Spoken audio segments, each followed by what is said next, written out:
A few years ago, the previous administration also implemented reforms, deciding to rotate the hosting of Independence Day celebrations among the regions of our country. This initiative was intended to bring the celebration closer to all our people. Unfortunately, this year we are constrained not only to interrupt the celebrations rotation amongst the regions, but also to hold it on a scaled-down version here at the forecourt of the presidency instead of the traditional Black Star Square. This is necessary considering the economic crisis our nation is currently experiencing. Large-scale celebrations often come with significant logistical, security, and infrastructure costs, which strain the national budget. By reducing the scale of the event, we wish to demonstrate a commitment to fiscal responsibility and the efficient use of our limited resources. Fiscal prudence has become imperative for navigating the severe economic crisis that has recently confronted our country. The state spent 15 million Ghana cedis on last year's celebration in Koforidua and spent 13.7 million cedis on the previous year's celebration in Ho in the Volta region. This year, we received estimates of at least 20 million Ghana cedis for holding the event at the Independence Square on the same scale as the previous years. In a year when we are calling on all to sacrifice, including workers who have graciously accepted a base pay adjustment far below the rate of inflation, it is unconscionable to spend that kind of money on a few hours of celebration. Today's event would save us 95% of the estimated cost of the event. Nonetheless, this scaled-down celebration does not diminish the importance and significance of this occasion in any way. Ghana's independence is the single most important event in our history, as it sets out us on the path of nationhood. So, that is the President of the Republic of Ghana and the Independence Day. Okasaye and Bibejujum ama Ghana for Atidejo Mahama, a President Ekaye. Or say, ye di afisha ye independence a che. Na ende adikudientia Independence Day ye no a Jubilee House no. En chrese ebia Ghana sebio ono ye president no. Ghana na ondo Ghana. Anase ebuo ene onima ye independence no. Nemum ahuhiahia mbra ye wom ene oman bibia ye gi oman ni free ya MPP aban asay ye sikasam a Ghana for etwa agyajo amanfo ebre dwuma esikasam akwa ape ose one na aban tena ho dwene huhu se sika eye MPP aban no ene mban abakọ ese no Independence Day ho no ohun se edum pempenso bia eye oman Ghana ono eye president no ye fa ye ho adwene na ye start ehu se anase ye hu se eye oman we no o se yetumi sie sika e de bo oman we hu bra efri se eye sika sema omobeto ye as NDC no Nana Addo danko Akufo-Addo ene MPP aban no asay ye sika sem na omo no omo de akoma pa ene baaye enti de omo peso omo ye ne se eye nyoma bia e ma Ghana ye tu sika gu a mfaso mmaso nyoma bia ye ya sebio emfa eye ye sika sem engina ne naso no wamne na aban afa omo wadwene hu se omo betumi atete nyoma bi so ama sebio sa nyoma no ye bekoso aye nanso ye beye no sebio eye de eye on a low budget je beye no se ne beye a ye hu beso into see se ye beka ya eye afia etwami 2024 no ye koye eye independence anniversary ewo ho no Nana Addo danko Akufo-Addo aban eyi Ghana for sika 15 million Ghana cedis o de kwete sika ma 150 billion trillion ena Akufo-Addo tamaye a o de call water regional eye omo water region kwa na nsu afọ ma na omo pe baby ada Akufo-Addo ama omo bi afia eba ye ansana eye 2023 asana eba 2024 so no Nana Addo danko Akufo-Addo etam Ghana sika 13.7 million cedis. Tete Ghana sika no $130 billion cedis pay. And omo tamoye and omo de beye eye Independence Day. ɔse saa sika wei nyina yɛhu so mfasoɔ ɛno nti na ɔne n'aban ndc aban ɛtena ase ka sɛ dabi independence day nehia sɛbio ɔman wei deɛ ɔse yɛdi awoda ma ewiase nyina hu sɛ sɛbio ɛda wei ɛna yɛgye yɛfa ahodie nti ɔne deɛ ɔntoto n'ase independence day ni adeɛ bi a ɔda ho gyidi sɛ ɛwɔ sɛ sɛbio Ghana sɛ ɔman no yɛdi na mmom deɛ afi wei ɔne n'aban ɛne Ghanafoɔ dwene ho a otie Ghanafoɔ no ne sɛ yɛne sika nti ɔma yɛtam independence day ni ba Jubilee House ɛna enim hɔ ɔmo hyehyɛ nnwoma nkonnwa ma ɛyɛ ex-president ne emu nkyekyedeɛ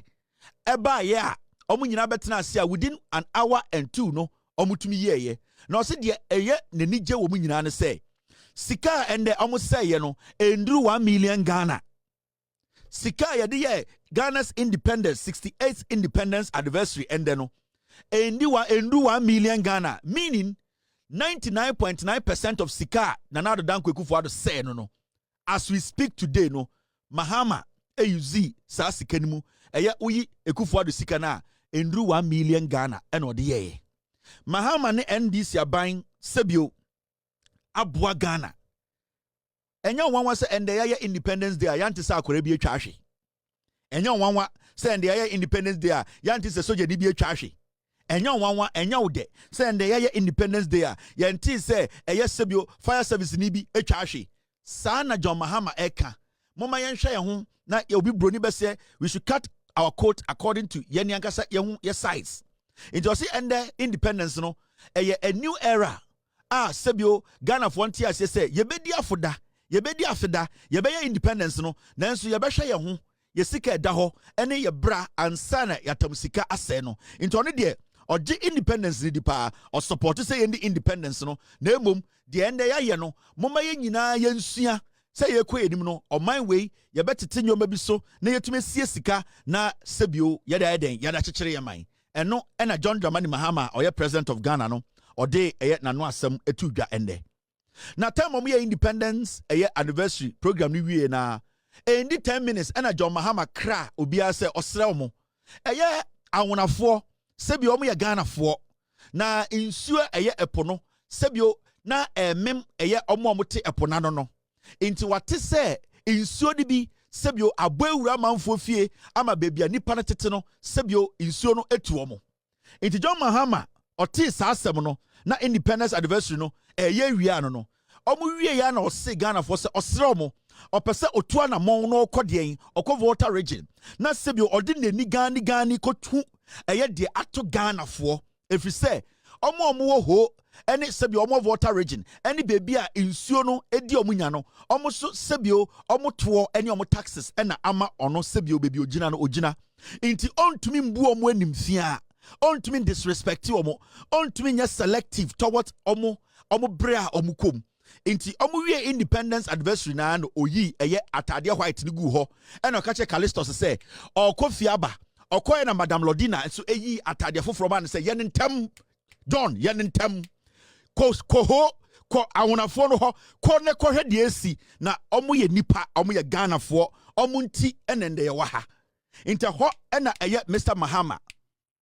Mr. Mahama, a man a case no say, I am going to the Volta. Me na me president, metmatna ha asuma minister. Nanso, me pese mi ameko. Na me di me niko hu. Na sebio Ghanafoɔ mo to abama ami a omo Volta regional. Ehu se omo opanyini bia, ana omo panyini bia, obu omo, edo omo, sebio onye yiyimu enti omo.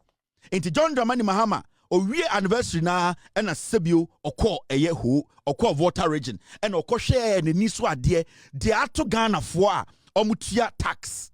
enti hwɛ John Dramani Mahama ekɔ ye no so no osaka asɛm bi kyerɛ eye omomo hɔ no ne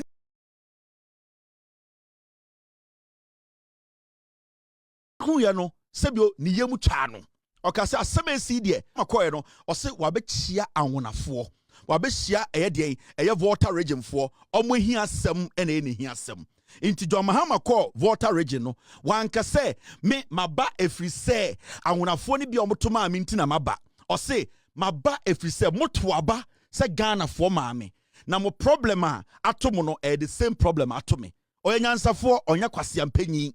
ɔnyɛ gyimifoɔ onyina ɛnkasa mfiri ne to ɔkasa sɛ onyansani president a onim nyansa nti ɔka kyerɛ mo sɛ maba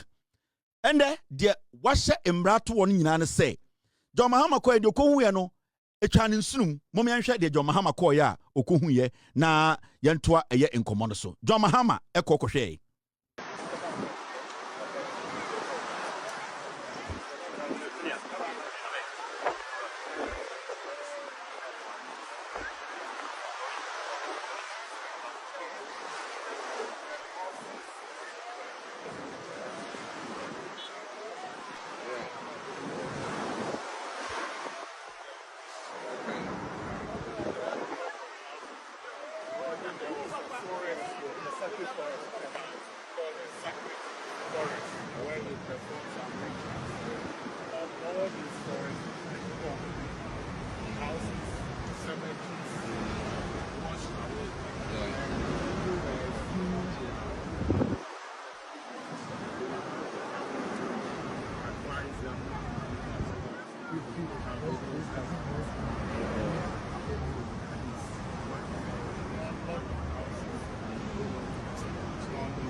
Okay.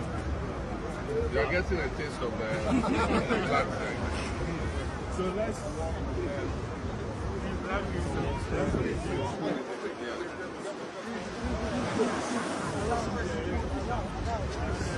We are going straight down. We are going straight down. It's John Mahama. Ye wie eye program na yere ka say John ko Ghana for asem ne hia wo omunti ne ye wa ha na John Mahama sesa ne ho oyi white ne boboye obobo the fine and odugu wodrup azarugaza mesre oyi atade white no na o ma sharaf mu so mu na opuru mu na otu mu na obobo de say e dey be obobo blanket to school no na mo kesi ani na mo kesi ani na mo kesi ani na ye twe na John Mahama hye na wodrup mu na oyi na oyi jeans na oyi den oyi long sleeves ka ho na o send me kọ awonafo no ho e di mani akohu de wo ho into ono ankasa koye when your friend penyini leader we onya kwasia wo we onya hantan wo who Ghana for be say omo different because ebi anto amano omo na di John Mahama chi wo ho no bebre to ma MPP as John Mahama or your president for Ghana into do no so da bi e was say me make sure say sa asem we ayesi me tu one amon into dia na John Mahama ye John Mahama ahye eye the finance minister and the ogina ne na so aka kire Mr. Atoforsen said, the President, John Dramani Mahama, has directed the Finance Minister to fund Phase 2 of the Blekusu Sea Defence Project to curb flooding. He announced this during a visit to Agavezi in the Volta region, where a tidal wave has displaced hundreds. Into a wano jina na naso kachire the Finance Minister said, sa tidal wave na sebio etu nkofo ase epona ebebo eye nipa na oyetu enipa no or see, omu Phase 1 no, and son of free power. Nana Addo kwaku for the nkwasiafo ya entakramwe ba ye, omu entumi anya bibia free say omu hu awonafo so omagimi. John Mahama and the wajina na so akacha finance minister say onye sika available. Sa Phase 2, eye sa wall na ye beto na epona so chene be pima na asan akọ eponu mu no. Wa finance minister say finance minister no empe sika ni menim he ya na sebio onto sawo no na awonafo a omowo eye Volta regional ebi MPP NDC CPP UPP KKK omo a omo ye Ghana fo no sebio omo so ebenya omo ho sebio omo so omo obra ebekoyie John Mahama na ekase. They came and they have made the assessment and they're giving us a comprehensive report of what is happening here. 51 households have been affected and 300 people have been displaced and 80 meters of the coastline has been washed away. Now, when Chief was speaking, he touched on what the issue is. We started a sea defense project called Blekusu Phase 1.